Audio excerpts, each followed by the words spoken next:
जीवन के आंधी और तूफानों में यीशु का अनुकरण करना।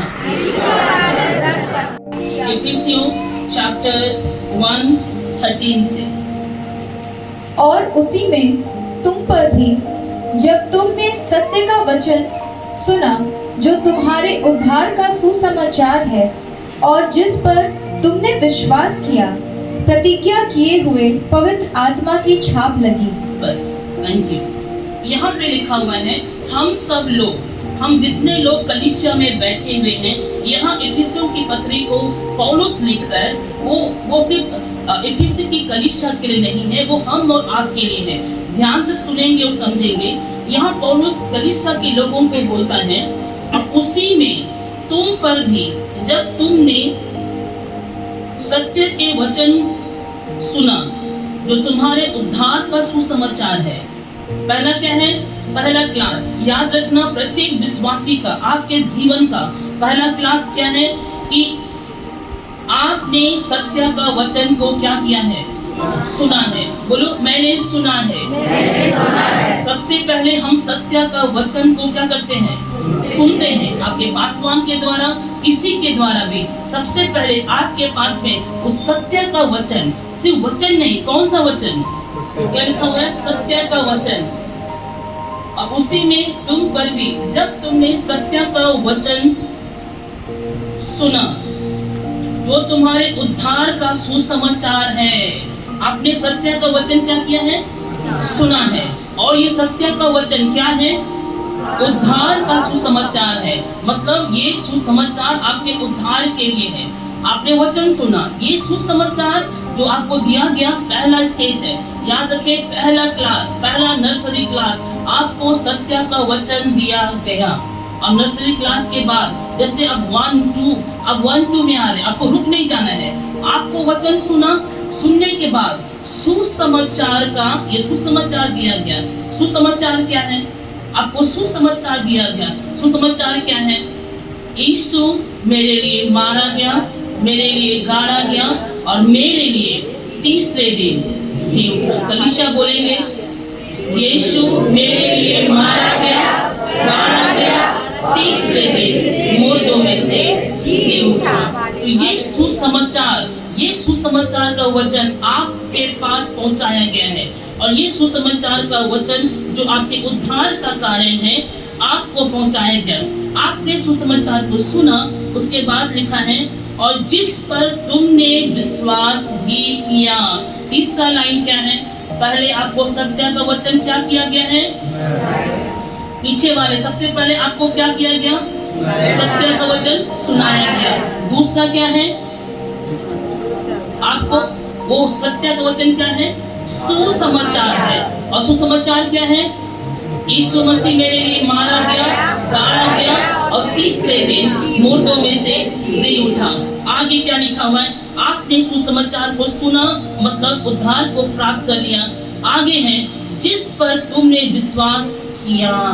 और इसी वचन पे आप लोगों ने क्या किया है? विश्वास किया है। Hallelujah, hallelujah. इसी सत्य के वचन पे आप लोगों ने विश्वास किया है। और जब आप लोगों ने तीनों काम किया, मतलब समझ में आ रही है? पहली बात, आपने सत्य का वचन, इस सत्य का वचन को सुना, उद्धार का सुसमाचार आप तक पहुंचाया गया। आपने क्या किया? विश्वास किया। ये पहला क्लास है। ये पहला क्लास है। पहला क्लास में रुक ना जाए। कलीसिया आप पहली क्लास में क्या हो जा रहे हैं? रुक जा रही है। इसलिए कलीसिया क्या नहीं कर रही है? हल नहीं ला रही है। और जैसे आपने विश्वास किया, आपको एक स्वर्गीय पिता की ओर से, आपके डैडी की ओर से, आपके सृष्टिकर्ता परमेश्वर की ओर से एक गिफ्ट मिला, एक वरदान मिला, एक उपहार मिला। वो वरदान कौन है? पवित्र आत्मा की छाप दी गई है। Hallelujah, hallelujah. हम सबको पवित्र आत्मा की छाप दी गई है। पवित्र आत्मा के बारे ऐसे बोला जाता है कि पवित्र आत्मा जिसने यीशु को मृत्यु में से जी उठाया, क्या हम और आपको जी नहीं उठाएगा?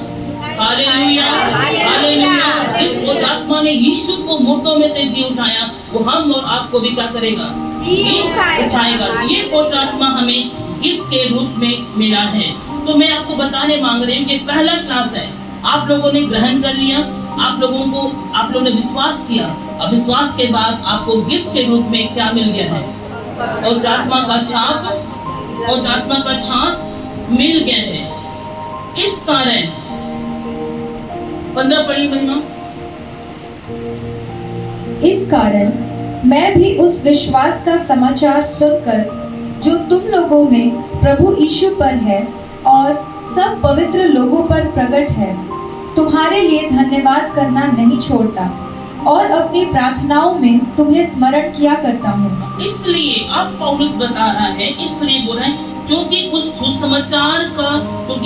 उस विश्वास का समाचार सुनकर जो तुम लोगों में प्रभु यीशु पर है, सब पवित्र लोगों पर प्रकट है। तुम लोगों ने जो उस समाचार को सुना है जो यीशु मसीह पर है और सब पवित्र लोगों पर प्रकट है, तुम्हारे लिए धन्यवाद करना और प्रार्थना करना नहीं छोड़ता हूँ। पौलुस बोला पहली बात तो मैं आप सबों के लिए क्या देता हूँ, मैं धरती कलीसिया के लिए क्या करती हूँ, मैं पहले धन्यवाद देती हूँ। बाकी भालू बस्तर कलीसिया के हम क्या करते हैं, हम धन्यवाद देते हैं। पौलुस की तरह हम बोलते हैं केवल हम आपके लिए धन्यवाद नहीं देते। क्यों धन्यवाद देते हैं? क्योंकि आप लोगों ने उस सत्य का समाचार को उस पर क्या किया है, विश्वास किया। क्यों हम धन्यवाद देते हैं? क्योंकि आप उस सत्य के वचन पर, उस समाचार पर क्या कर रहे हैं, विश्वास किया है। पौलुस बोल रहा है कि मैं आप लोगों के लिए धन्यवाद देता हूँ। केवल धन्यवाद नहीं देता हूँ, मैं आप सबों के लिए क्या करता हूँ, प्रार्थना भी करता हूँ। अब पौलुस बता रहे हैं, अब आप नर्सरी क्लास से 1 स्टेप ऊपर आ रहे हैं। कलीसिया ध्यान दें कैसे हम लोगों को नर्सरी क्लास से एक कदम ऊपर आना है। अब पौलुस बोले मैं धन्यवाद देता हूँ, केवल धन्यवाद ही नहीं देता हूँ, मैं तुम्हारे लिए प्रार्थना करता हूँ। क्या प्रार्थना करता हूँ? ये नहीं कि आपको दुनिया की सारी चीजें मिल जाए, ये प्रार्थना नहीं करता हूँ। क्या प्रार्थना करता है पौलुस? कलीसिया के लोगों को बता रहा है कि मैं तुम्हारे लिए प्रार्थना करता हूँ। और क्या प्रार्थना करता हूँ? 17 नंबर, कि हमारे प्रभु यीशु मसीह का परमेश्वर जो महिमा का पिता है तुम्हें अपनी पहचान में ज्ञान और प्रकाश की आत्मा दे। बस, थैंक यू। क्या प्रार्थना करता है? कि हमारे प्रभु यीशु मसीह का परमेश्वर जो महिमा का पिता है तुम्हें अपनी पहचान में ज्ञान और प्रकाश की आत्मा दे। बोलो ज्ञान और प्रकाश की आत्मा, ज्ञान और प्रकाश की आत्मा। कलीसिया नर्सरी से ऊपर आने के लिए पौलुस इस बात को बताने मांग रहा है, प्रत्येक कलीसिया के विश्वासों में क्या होना है, ज्ञान। और पौलुस बोल रहा है कि आपके अंदर में ज्ञान होना है, ज्ञान साथ में प्रकाश की आत्मा। क्योंकि बिना ज्ञान और प्रकाश की आत्मा के बिना कभी भी आप जीवन के थपेड़ों में, जीवन की समस्याओं में, जीवन की आंधी और तूफान में आप इस क्षणिक जीवन का सामना नहीं कर सकते। कलीसिया आप बता रहे पौलुस सेकंड क्लास आपको मैं दुआ आपके अंदर में, इसलिए हमारी प्रार्थनाएं होनी चाहिए। परमेश्वर पिता हमें ब्लेस कर, मेरे परिवार को ब्लेस कर, मेरे बच्चों को ब्लेस कर। ये हमारी प्रार्थना नहीं होनी है, लेकिन हमारी प्रार्थना क्या होना है कि तू मुझे ज्ञान और प्रकाश की आत्मा दे। वचन लिखा है ज्ञान नहीं होने के कारण मेरी प्रजा क्या हो जा रही है, ना बोलिए, ज्ञान नहीं होने के कारण मेरी प्रजा नष्ट हो जा रही है। इसलिए पौलुस प्रार्थना कर रहा है कि हमें ज्ञान और प्रकाश की आत्मा मिले। क्यों मिले? 18, और तुम्हारे मन की आंखें ज्योतिर्मय हो कि तुम जान लो कि उसकी बुलाहट की आशा क्या है और पवित्र लोगों में उसकी मिरास की महिमा का धन कैसा है। और तुम्हारे मन की आंखें ज्योतिर्मय हो। आगे बोलता है मैं तुम्हारे लिए प्रार्थना करता हूँ, मैं तुम्हारे लिए धन्यवाद देता हूँ। फिर बोलता है प्रार्थना मैं किस विषय पे कर रहा हूँ कि तुम्हें ज्ञान और प्रकाश की आत्मा मिले। थर्ड फिर प्रार्थना करता है और तुम्हारे मन की आंखें क्या हो जाए, तुम्हारी मन की आंखें ज्योतिर्मय हो कि तुम जान लो उसकी बुलाहट की आशा क्या है। इसका मतलब है कि लोगों की मन की आंखें खुली नहीं थी। कलीसिया की मन की आंखें अभी भी खुली। हमारी ये आंखें क्या है, ये हमारी ये आंखें क्या है, खुली है। हम चर्च में आ रहे हैं, हमारी ये आंखें खुली है, लेकिन हमारे अंदर की आत्मा अभी भी खुली नहीं है। इसीलिए पौलुस बोला है, मैं तुम्हारे लिए प्रार्थना करता हूँ कि तुम्हारी आंखें क्या हो जाए, ज्योतिर्मय हो, कि तुम जान लो उसकी बुलाहट की आशा क्या है। इस बात को जान लो। केवल आपको उद्धार मिल गया, केवल आप सुसमाचार को प्राप्त कर लिए, इसी में खुश नहीं रह जाना है। इस बात को जानना है कि हमारी बुलाहट की आशा क्या है। केवल हम इसलिए बुलाए नहीं गए हैं कि हम उद्धार को प्राप्त करें, लेकिन हमारी बुलाहट की आशा है। एक स्टेप आप केजी में आ चुके हैं। हमारी आशा है एक दिन हम अपने पिता के साथ, अपने यीशु के साथ, इस पिता के दाहिने हम स्वर्ग में बैठाए जाएंगे। Hallelujah, hallelujah. हम अनंत जीवन में प्रवेश करने वाले हैं। ये हमारे आशा है कि हम यीशु के साथ पिता के दाहिनी ओर स्वर्ग में क्या होंगे, बैठाए जाएंगे। एक लंबी यात्रा है, एक लंबी दौड़ है। हम उद्धार पाने के बाद क्या हो गए हैं, रुक सा गए हैं। लेकिन याद रखें, जीवन की इस यात्रा में जब हम लोगों को सुसमाचार को सुना है, हम लोगों ने उद्धार को जान लिया है, हमें पवित्र आत्मा का छाप भी मिल गया है, लेकिन पौलुस ने क्यों विश्वासियों के लिए प्रार्थना किया कि तुम्हें ज्ञान और प्रकाश की आत्मा मिले? क्योंकि विश्वासी लोग जीवन में जब अब आगे कदम बढ़ रहे हैं, अब जीवन में परेशानियां आ रही हैं, अब विश्वासी लोग जब जीवन में नाना प्रकार की परिस्थितियों का सामना करते हैं, वो क्या हो जाते हैं, क्या हो जाते हैं, पीछे लौट जाते हैं, है ना। अब कदम 1, 2। इसीलिए इस बात को जानना है कि सिर्फ हमें मसीह जीवन में पहला स्टेप, दूसरा स्टेप नहीं है। हमारे बुलाहट की आशा क्या है, क्यों परमेश्वर ने आपको बुलाया है, ताकि एक दिन आप पिता के साथ क्या करें, यीशु के दाहिने आप भी बैठाए जाए। वहां तक हमें जाना है, वहां तक लंबी यात्रा के हम और आप बुलाए गए।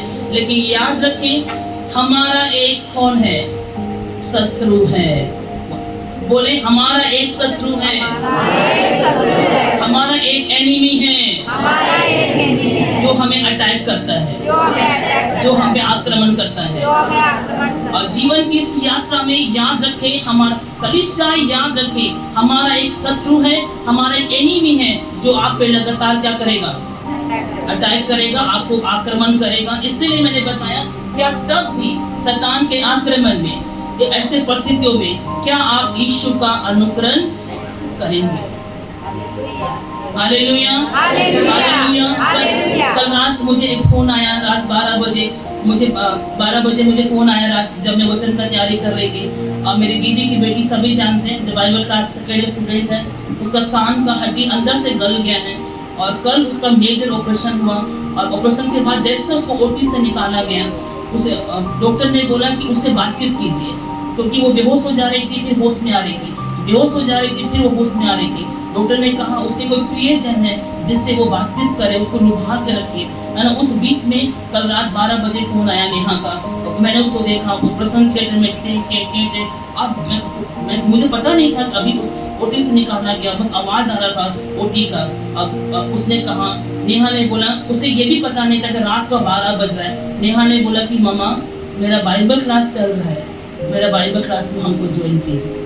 लेकिन रात का 12 बज रहा था, बच्चे जीवन और मृत्यु के बीच में। कल दीदी की बेटी थी, ओटी में थी, ओटी से निकाला गया और जैसे डॉक्टर बोला कि इसको बच्ची होश में नहीं आ रही है, उसका होश में लाने के लिए उसे बातचीत कीजिए, उसे लुभा के रखिए, या कोई ऐसे जन जिससे वो बहुत प्यार करती है उससे बातचीत कीजिए। सीधे उसने कहा, मम्मा मेरा बाइबल क्लास में हमको ज्वाइन कराइए, मेरा बाइबल क्लास चल रहा है, मेरे लिए प्रार्थना कर रहा है। ब्रदर टोनी का पैर कटा हुआ है, लेकिन तब भी क्लास में बैठता है, मुझे क्लास में रखिए। और जब वो बोल रही थी, हमारा बाइबल क्लास 8 बजे चलता है, लेकिन उस समय 12 बज जाता, वो उसमें भी नहीं थी, लेकिन बोली मम्मा हमको बाइबल क्लास में रखिए।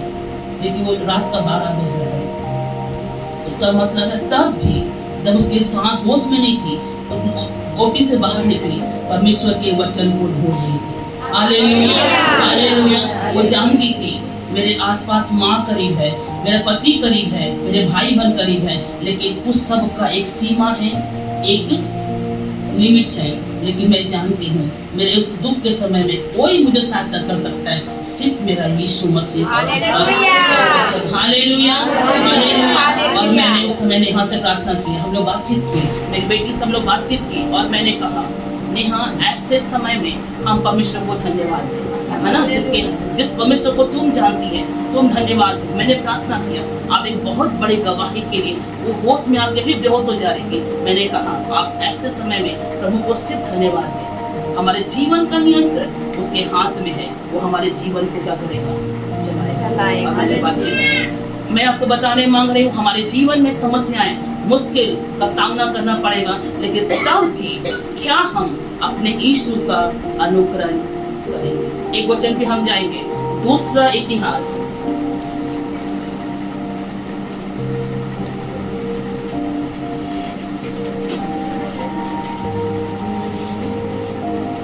20 का।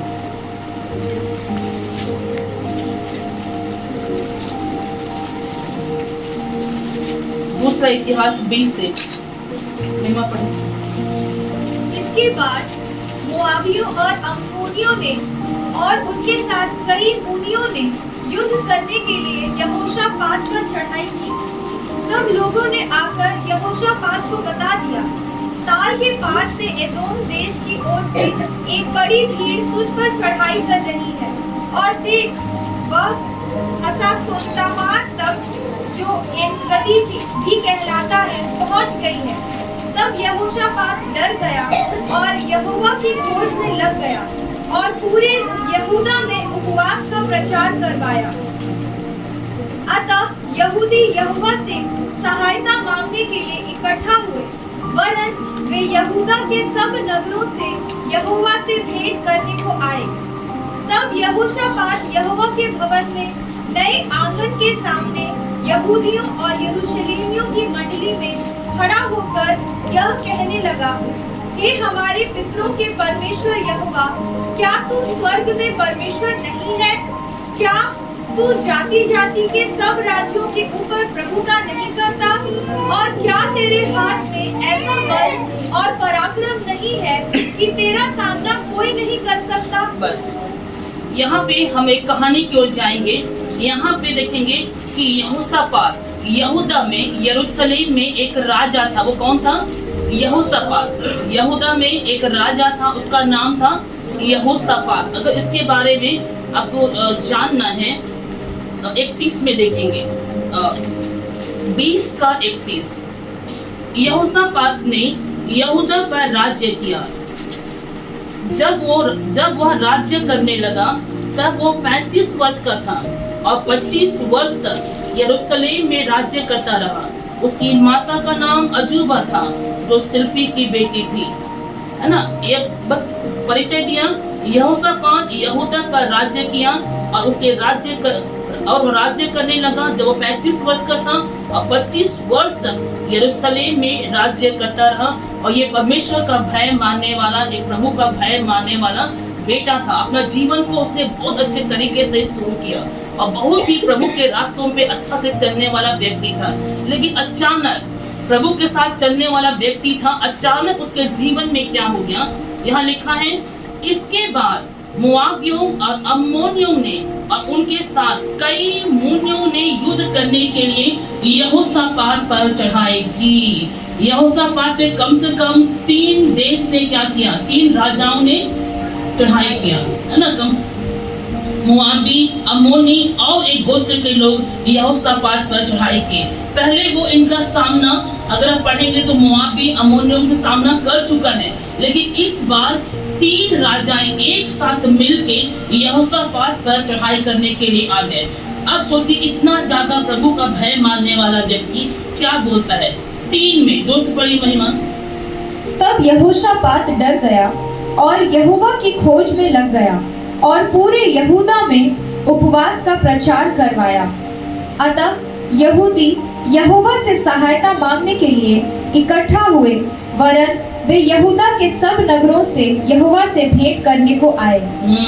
तब यहोशापात क्या हो गया?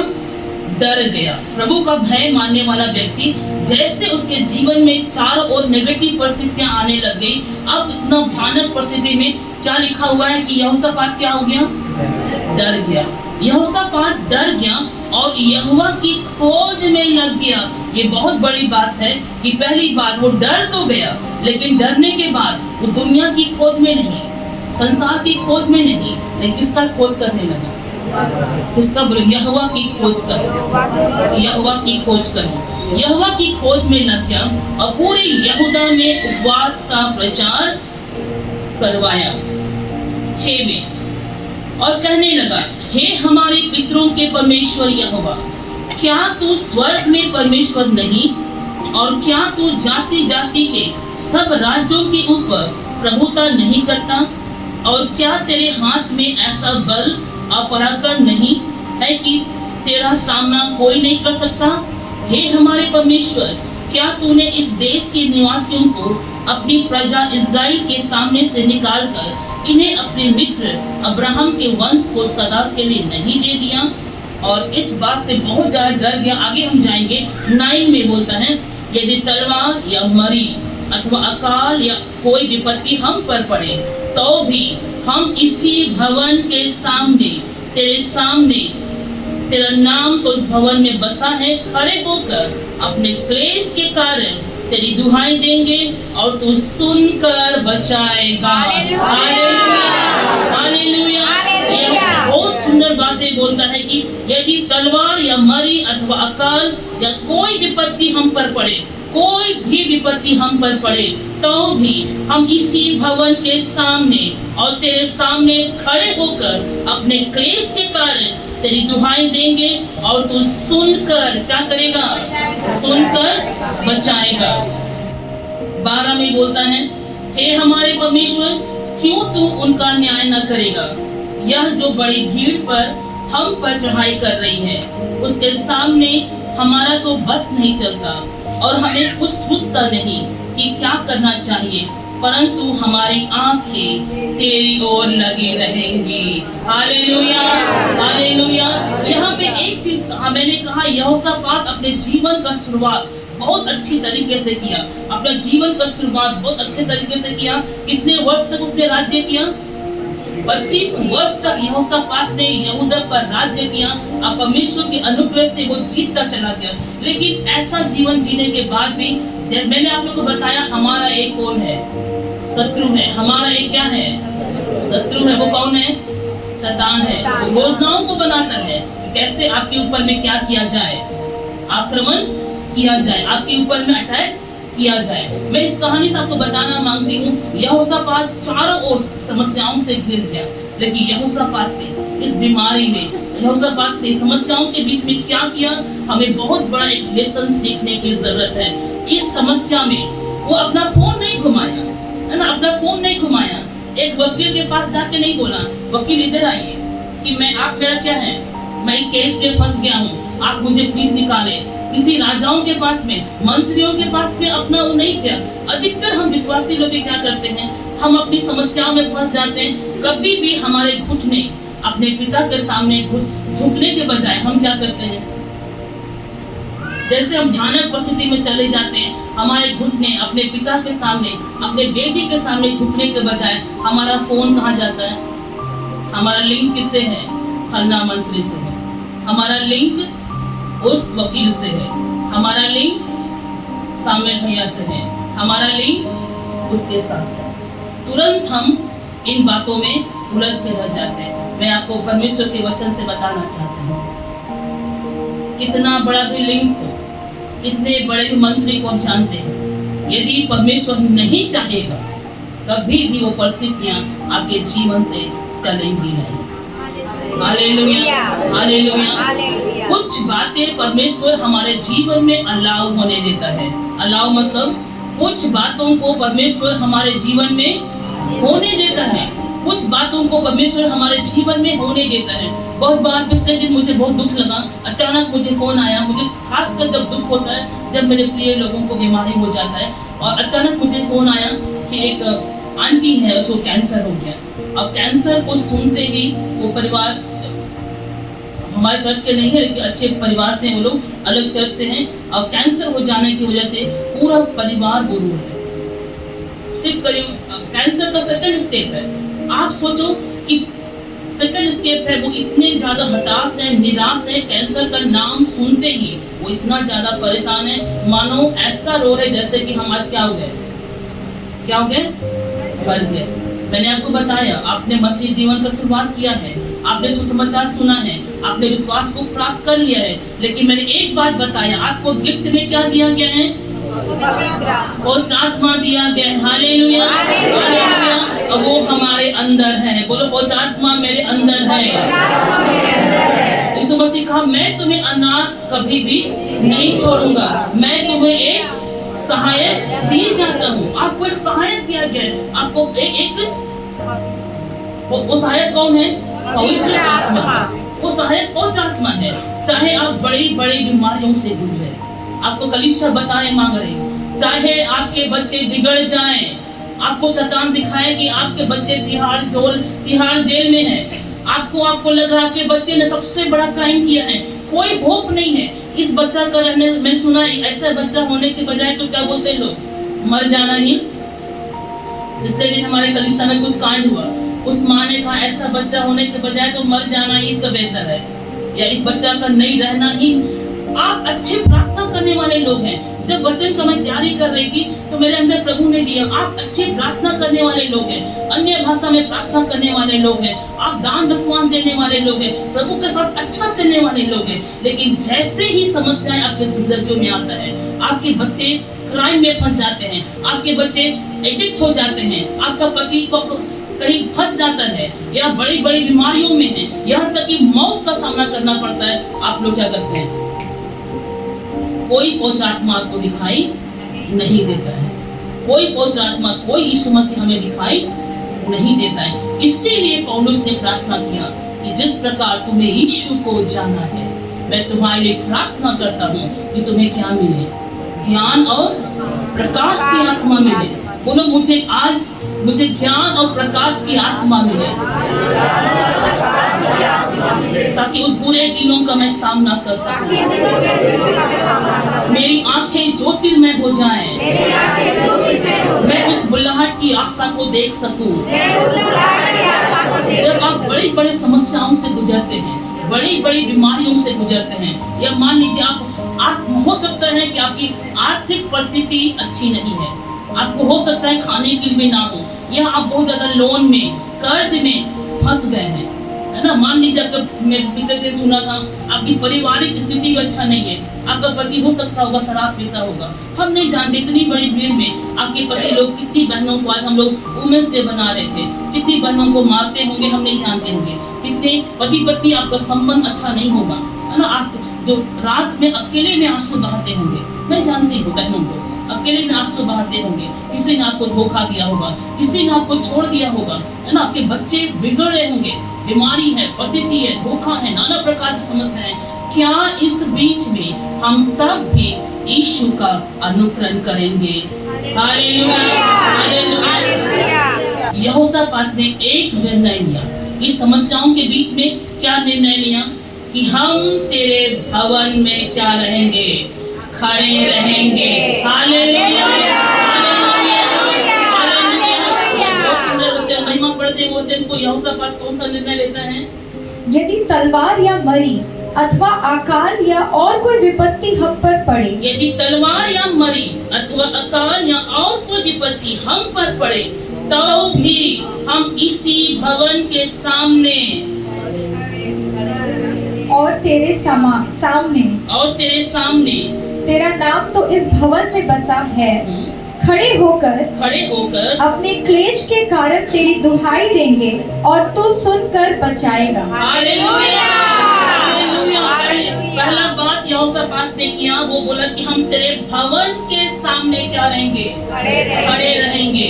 तेरे भवन के सामने खड़े रहेंगे।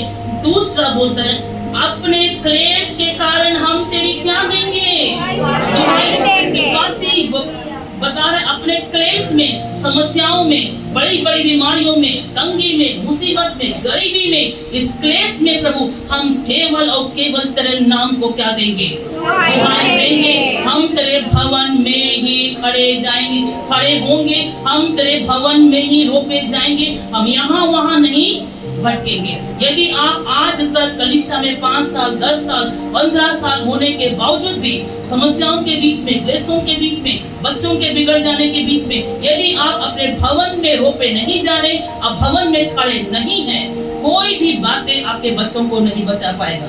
कोई भी समस्या आपको कभी भी आपको हल नहीं मिलेगी यदि आप परमेश्वर के सामने खड़े नहीं हैं। पहली बात बोलता है मैं खड़ा रहूंगा। दूसरी बात, अपने क्लेश के कारण तेरी ही दुहाई दूंगा। अपने दुख में मैं तेरी ही दुहाई दूंगा। तीसरा है, और तू मुझे सुनकर क्या करेगा? बचाएगा। Hallelujah, hallelujah. और बोला तू मुझे सुनकर बचाएगा। 12 नंबर, महिमा। हे हमारे परमेश्वर, हे हमारे परमेश्वर, क्या तू उनका न्याय ना करेगा? क्या तू उनका न्याय ना करेगा? यह जो बड़ी भीड़ हम पर चढ़ाई कर रही है, उसके सामने हमारा तो बस नहीं चलता, और हमें कुछ सूझता नहीं कि क्या करना चाहिए। परंतु हमारी आंखें तेरी ओर लगी हैं। Hallelujah, hallelujah. ये बात को यहाँ बताता है।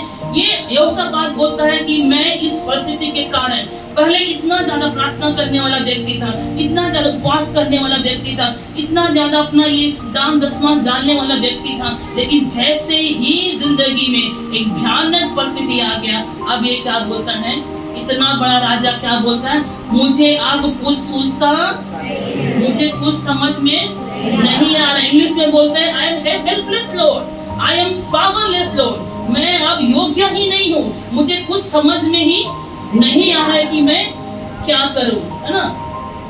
क्या करूँ मुझे समझ में ही नहीं आ रहा है। जैसे उसने बोला कि मैं क्या करूँ मुझे समझ में नहीं आ रहा है, इस बात को यहाँ पर वो बोलता है। लेकिन एक चीज यहोशापात के जीवन से हम सीखे, लेकिन कहा उस क्लेश में, बीमारी में, परेशानी में एक बात मैं करूँगा, मेरी आंखें तेरी ओर लगी रहेंगी। Hallelujah, hallelujah. बोले विश्वास से, मेरी आंखें तेरी ओर लगी रहेंगी, मेरी आंखें तेरी ओर लगी रहेंगी। और जब यहोशापात ने ये बात को आगे हम बढ़ रहे हैं, यहोशापात ने कहा मेरी आंखें प्रभु तेरी ओर लगे रहेंगी, मैं अपने क्लेश में, समस्याओं में मेरी आंखें तेरी ओर लगी रहेंगी। जब मुझे जिंदगी में समझ में ना आए कि आगे जाना है या पीछे लौटना है, प्रभु मेरी आंखें तेरी ओर लगी रहेंगी। एक्सोडस में लिखा हुआ है, जब 400 साल की गुलामी के बाद इस्राएली लोग मरुस्थल में जा रहे थे, बीच में क्या मिल गया उनको? लाल सागर मिल गया। आगे क्या है? लाल सागर है। पीछे कौन है? फिरौन की सेना है। अगल बगल क्या है? पहाड़, झाड़ियां। हम भागे तो किधर? हम अपनी भाषा में क्या बोलते हैं? आगे कुआं, पीछे खाई। ऐसी परिस्थिति में क्या करें? जो आगे कुआं पीछे खाई, कुछ सूझे ना तो क्या करना है? हमारी आंखें तेरी ओर लगी रहेंगी। परमेश्वर बोले, विश्वास से बोले, हमारी आंखें तेरी ओर लगी रहेंगी। जब हमारे हालात खराब हो जाएं, क्या करेंगे? आंखें तेरी ओर लगी रहेंगी। हमारे बच्चे पूरी तरह से बिगड़ जाएं, हमारी आंखें लगी रहेंगी। पारिवारिक स्थिति सही ना हो, कलीसिया क्या करना है? जब हमारे कोख में कोई भी बच्चा ना हो, हम क्या करेंगे? चाहे हमें धोखा मिले, संसार में अकेला छोड़ दिया जाए, कोई हमें ना समझे, हमारी आंखें लगी रहेंगी। हम तेरे भवन में क्या रहेंगे? बोलिए, हम तेरे भवन में खड़े रहेंगे। अपनी समस्याओं में, अपनी तकलीफों में, हम अपने दर्द में, हम तेरे भवन में खड़े रहेंगे।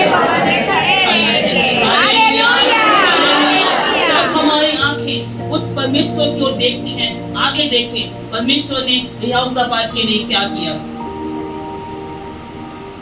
Thank you Lord. 17 महिमा 17 पढ़े। इस लड़ाई में तुम्हें लड़ना ना होगा, हे यहूदा और हे यरूशलेम, ठहरे रहना और खड़े रहकर यहोवा की ओर से अपना बचाव देखना। मत डरो और तुम्हारा मन कच्चा ना हो, कल उनका सामना करने को चलना और यहोवा तुम्हारे साथ रहेगा। क्या बोल रहे हैं? इस आपको इंकरेज नहीं मिल रहा है? मुझे लगता है मैं खड़ा होके चिल्लाऊं, मुझे लग रहा है ना, मुझे लगता है एकदम खड़े होके चिल्लाइए। आपको विश्वास से आज आप चिल्ला रहे, समस्याएं बाहर चली जाएंगी। नेक्स्ट संडे आप गवाही देंगे, नेक्स्ट संडे यहाँ पास्टर जोश को हम गवाही देंगे। हम एक सप्ताह में सिग्नेचर कर रही हूँ, मैं सिग्नेचर कर रही हूँ मेरे प्रचार के बाद। एक सप्ताह के बाद अब गवाहियों का लाइन लगा। कोई भी समस्या आपके पास में कलीसिया, आप आज खड़े हो जाएं अंदर से। पौलुस बोलता है तुम्हारी आंखें ज्योतिर्मय हो जाएं। उसी आंखों की बातें कर रहे, अंदर की आत्मा, इनलाइटमेंट, वो आत्मा में यदि आपने ग्रहण कर लिया ये समस्याएं, आप यहाँ प्रभु की आराधना कर रहे हैं, अदृश्य वर्ल्ड में, आत्मिक वर्ल्ड में परमेश्वर अपना काम शुरू कर देगा। अब यहाँ बोलिए, अब जैसे ही वो प्रार्थना कर रहे थे, जैसे वो भवन में खड़े थे, प्रभु का आत्मा, मैंने कहा आपको गिफ्ट में क्या मिला है? पवित्र आत्मा, है ना? एक सिर्फ आपको गिफ्ट में पवित्र आत्मा मिला है, उसी आत्मा उसके अंदर में समाया और वो आत्मा के द्वारा बात बताया गया। इस लड़ाई में तुम्हें लड़ना ना होगा, हे यहूदा और इस्राएल, ठहरे रहना और खड़े रहकर यहोवा की ओर से अपना बचाव देखना, मत डरो और तुम्हारा मन कच्चा ना हो। कल उनका सामना करने को चलना और यहोवा तुम्हारे साथ रहेगा। ये बोला, कल यहोवा तुम्हारे साथ में रहेगा, मत डरो। क्या बोलते हैं? मत बोलो, एक दूसरे को बोलो, मत डरो, तुम्हारा मन कच्चा ना हो। कल उनका सामना करने के लिए चलो, यहोवा तुम्हारे साथ रहेगा।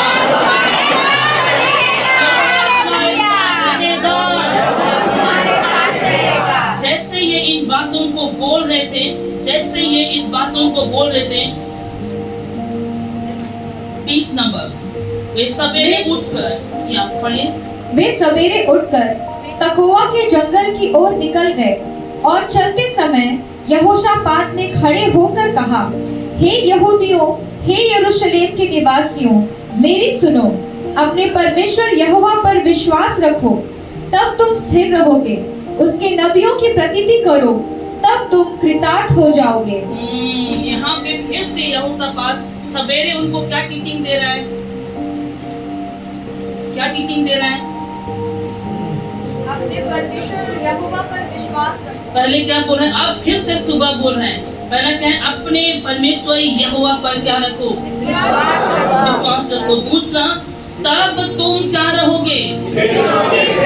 वकील के पास जाएंगे तब स्थिर रहेंगे, मंत्रियों से लिंक है तब स्थिर रहेंगे, बड़े बड़े लोगों से लिंक है तब समस्याओं को डील होगा। विश्वासी 5 साल, 10 साल, 15 साल आने के बाद भी यदि आपको अभी तक समझ में नहीं आ रहा है कि आपकी समस्याओं को लीड करने वाला कौन है, या आपके जीवन को समस्याओं का हल कौन करेगा, वो कोई हल कर सकता है तो कौन है? Hallelujah, hallelujah. अटैक करेगा, लेकिन आपकी समस्याओं को डील सिर्फ और सिर्फ हमारा परमेश्वर यहोवा ही कर सकता है। यानी कि अपने परमेश्वर यहोवा पर विश्वास रखो, तब तुम स्थिर रहोगे। बोलो, अपने यहोवा पर विश्वास रखो,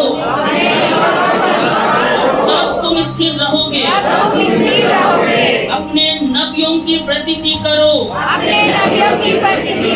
तब तुम कृतार्थ हो जाओगे।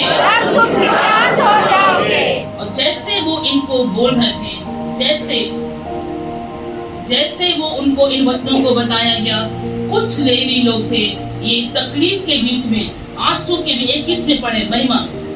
तब उसने प्रजा के साथ सम्मति करके कितनों को ठहराया, जो कि पवित्रता से शोभायमान होकर हथियार बंदों के आगे आगे चलते हुए यहोवा के गीत गाएं और यह कहते हुए उसकी स्तुति करें, यहोवा का धन्यवाद करो, क्योंकि उसकी करुणा सदा की है।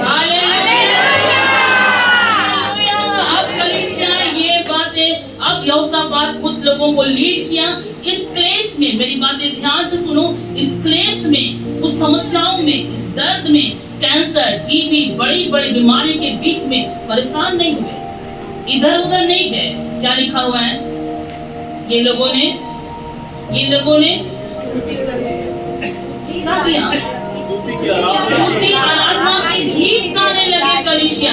हालेलुया। कैंसर का मेडिसिन बांटा जा रहा है, टीबी का मेडिसिन बांटा जा रहा है, बीमारी का मेडिसिन बांटा जा रहा है, समस्याओं का मेडिसिन दिया जा रहा है। वो मेडिसिन क्या है? अपने परमेश्वर के सामने स्तुति किया करो। हालेलुया। यहोवा का धन्यवाद करो क्योंकि उसकी करुणा सदा की है। बोलिए, यहोवा का धन्यवाद करो क्योंकि उसकी करुणा सदा की है। यहोवा का धन्यवाद करो क्योंकि उसकी करुणा सदा की है। जैसे पूरे लोग इन गीतों को गा रहे थे, यहोवा का धन्यवाद करो क्योंकि उसकी करुणा सदा की है।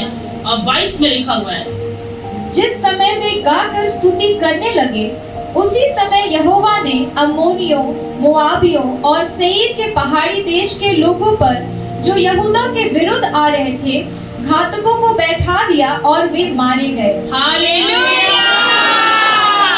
कलीसिया जब वो गीतों को गा रहे थे, आज आप आराधना के रहस्यों को समझेंगे। क्लेश में, समस्याओं में, तकलीफ में, आंसुओं में ये इधर उधर नहीं गए। कलीसिया के लोग क्या कर रहे थे?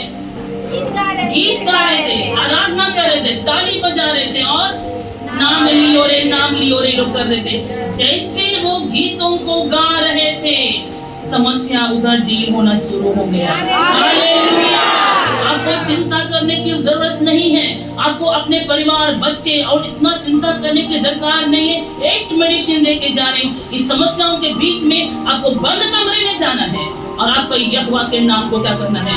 आराधना देना है। सृष्टिकर्ता भविष्य के सामने सत्ता करना है। यहाँ लिखा है कि यहोवा को धन्यवाद करो क्योंकि उसकी करुणा। और जैसे जिस समय वे गाकर स्तुति करने लगे, खत्म भी नहीं किए हैं, गीत गा क्या लगे? गीत गा ही रहे थे। उसी समय यहोवा ने घातकों को बैठा के तीनों राजाओं को क्या कर दिया? आपस में लड़वा दिया और वे क्या हो गए? मर गए। 23 नंबर, क्योंकि अम्मोनियों और मोआबियों ने सेईर के पहाड़ी देश के निवासियों को डराने और सत्यानाश करने के लिए उन पर चढ़ाई की, और जब वे सेईर के पहाड़ी देश के निवासियों का अंत कर चुके, तब उन सबों ने एक दूसरे का नाश करने में हाथ लगाया। जब यहूदियों ने जंगल की चौकी पर पहुंचकर उस भीड़ की ओर दृष्टि की, तब क्या देखा कि वे भूमि पर पड़े हुए शव हैं और कोई नहीं बचा। हालेलुया। रुक जाए। जैसे ये लोग पहुंचा, लड़ने का दरकार भी नहीं पड़ा। जैसे ये लोग क्या कर रहे थे? सिर्फ आराधना और कलीसिया समझ में आ रहे हैं? सिर्फ आराधना और स्तुति कर रहे थे। समस्याओं के बीच में सिर्फ आराधना और स्तुति कर रहे थे। और जैसे वो आराधना स्तुति गीतों को गा रहे थे, 24 में लिखा हुआ है, जैसे यहूदियों ने जंगल की चौकी पर पहुंचकर उस भीड़ की ओर दृष्टि की, तब क्या देखा कि वे भूमि पर पड़े हुए शव हैं और कोई नहीं बचा था। ताली बजाएं हम जोर से।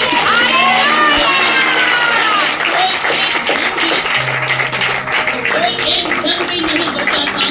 अब आगे देखिए, आप स्तुति करेंगे, स्तुति के बीच में शामिल भी समझ रहे हैं। उठ के आज उसके बाद हम आराधना करेंगे। आज आराधना के रहस्य को जान के अब जाएंगे। आज गीत, इसलिए कलीसिया ऊंचे स्वर से रहस्य गीतों की आराधना का महत्व को समझो। ये मत देखो मेरे बगल में कौन है, नाचो, गाओ, चिल्लाओ कलीसिया में। हमारी कलीसिया आपकी मुंह नहीं खोल, आप मुंह नहीं खोलेंगे, समस्या आपके घर में रहेगा।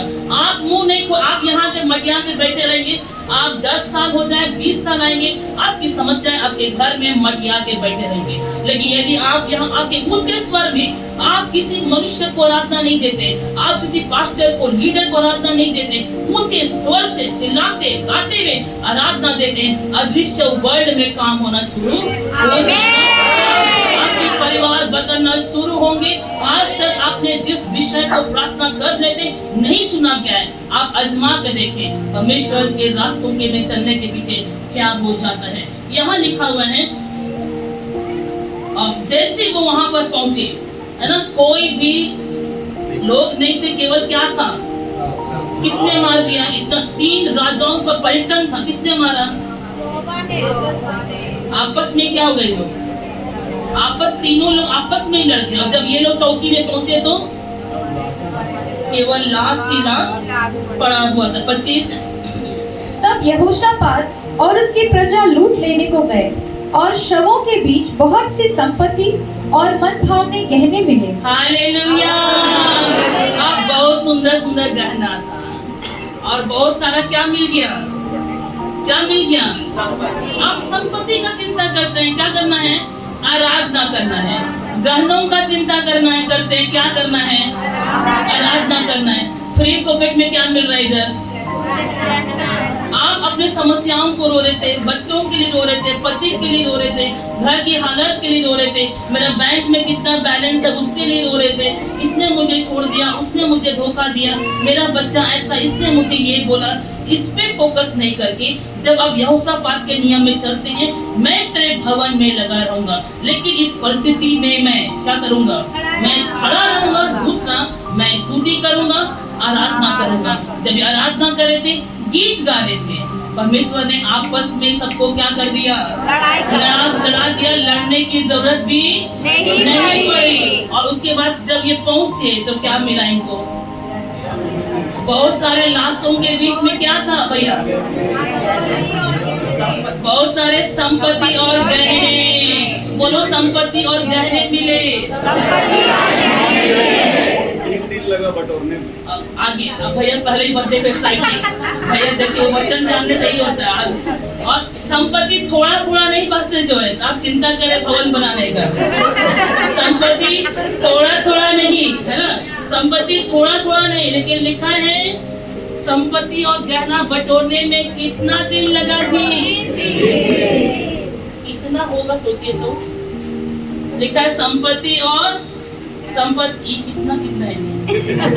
संपत्ति और गहना बटोरने में कितना दिन लगा? कितना दिन लगा? 3 दिन। 3 दिन में सोचो कितना बटोरा होगा। Hallelujah, hallelujah. समझ में आ रहे हैं? समझ में आ रहा है हम किस परमेश्वर के बच्चे हैं? समझ में आ रहा है क्या कर रहा है? हमें क्या कर रहे हैं? स्तुति, आराधना और अलीशा नींद आ रही है? अलीशा नींद आ रहे हैं? बोलो, सोएगा तो खोएगा, सोएगा तो खोएगा। आरती सोएगी तो खोएगी। कोई नहीं सोता है ना? यहाँ लिखा है कि 3 भैया पहले बता देते हैं। लिखा है चौथे दिन, यहाँ लिखा है तब यहोशापात और उसकी प्रजा लूट लेने को गए और सबों के बीच बहुत सी संपत्ति और मन भावने गहने मिले।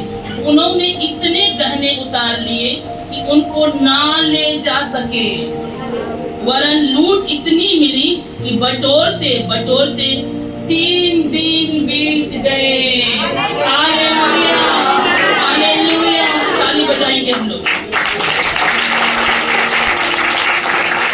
बटोरते बटोरते 3 दिन हो गए। 26। चौथे दिन वे बराका नामक तराई में इकट्ठा हुए और वहां यहोवा का धन्यवाद किया। इस कारण उस स्थान का नाम बराका की तराई पड़ा, जो आज तक है। और उस कहाँ पहुँचे वो लोग? बराका नामक तराई में आराधना करते करते कहाँ पहुँच गए थे वो लोग? तब वे अर्थात यहूदा और यरूशलेम नगर के सब पुरुष और उनके आगे आगे यहोशापात आनंद के साथ यरूशलेम लौटे, क्योंकि यहोवा ने उन्हें शत्रुओं पर आनंदित किया था। अतः वे सारंगियां, वीणाएं और तुरहियां बजाते हुए यरूशलेम में यहोवा के भवन को आए। जब देश देश के सब राज्यों के लोगों ने सुना कि इजराइल के शत्रुओं से यहोवा लड़ा, तब उनके मन में परमेश्वर का डर समा गया। इस प्रकार यहोशापात के राज्य को चैन मिला, क्योंकि उसके परमेश्वर ने उसको चारों ओर से विश्राम दिया। हालेलुया। आप वो लोग आराम से सब गहने और संपत्ति लेकर अपने देश वापस लौटे। और लिखा है क्योंकि उसको परमेश्वर ने चारों ओर से उनको क्या दे दिया? विश्राम दे दिया। हालेलुया। सारी बातों को अपने नियंत्रण में, अपने कंट्रोल में ले लिया। कलीसिया, यही छोटा संदेश मैं आप लोग के बीच में आज लेकर आई थी, जिसे प्रभु ने मुझे दिया था। और इस यहोशू 1:8 पढ़ेंगे। व्यवस्था की यह पुस्तक तेरे चित्त से कभी न उतरने पाए, इसी में दिन रात ध्यान दिए रहना, इसलिए कि जो कुछ उसमें लिखा है उसके अनुसार करने की तू चौकसी करे, क्योंकि ऐसा ही करने से तेरे सब काम सफल होंगे और तू प्रभावशाली होगा। क्या लिखा है? व्यवस्था की यह पुस्तक, मतलब कौन सी पुस्तक? बाइबल। बोलो, ये बाइबल मेरी जिंदगी है। ये बाइबल मेरी जिंदगी है। क्या लिखा है? व्यवस्था की यह पुस्तक तेरे चित्त से कभी उतरने ना पाए। क्या लिखा है?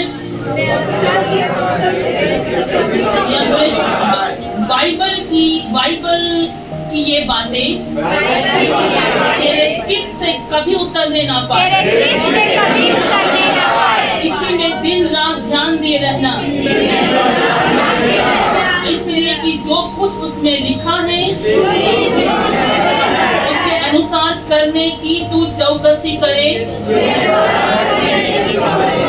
क्योंकि ऐसा ही करने से तेरे सब काम में सफल होंगे और तू प्रभावशाली होगा। इसलिए हमें समस्याओं में, तकलीफों में, बीमारियों में क्या करना है? परमेश्वर के वचन पर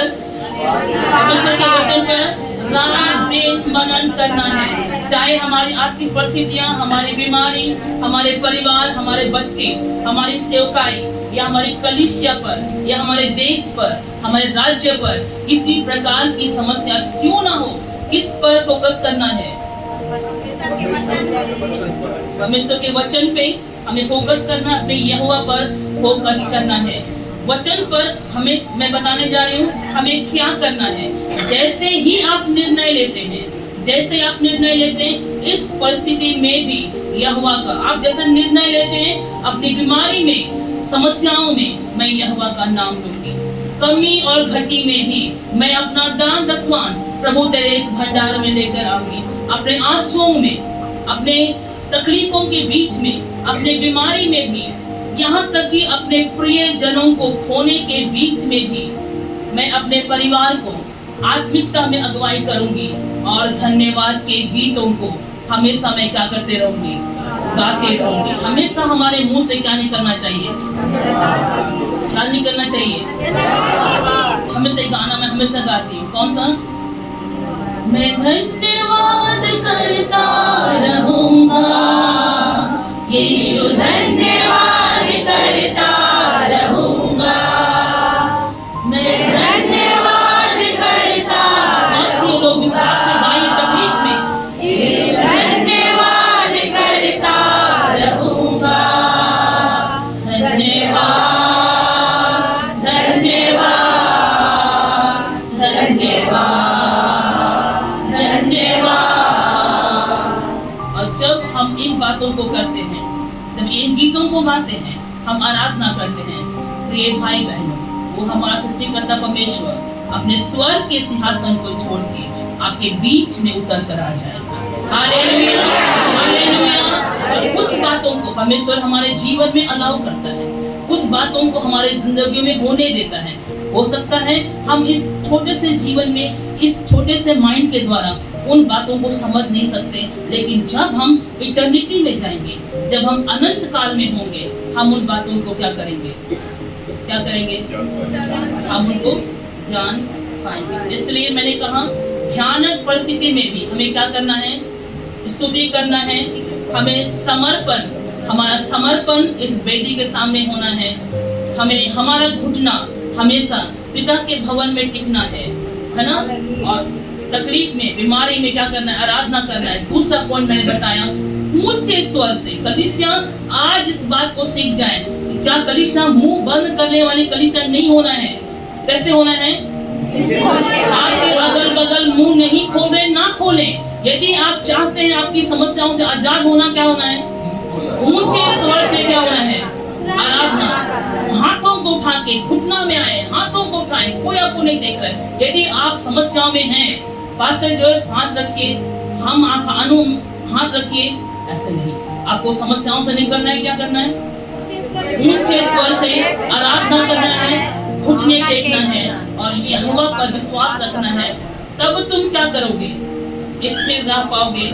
समस्याओं में, तकलीफों में आप स्थिर हो पाएंगे और इन बीमारियों से क्या हो जाएंगे? आप निकल पाएंगे। प्रभु आप सबको आशीष दे।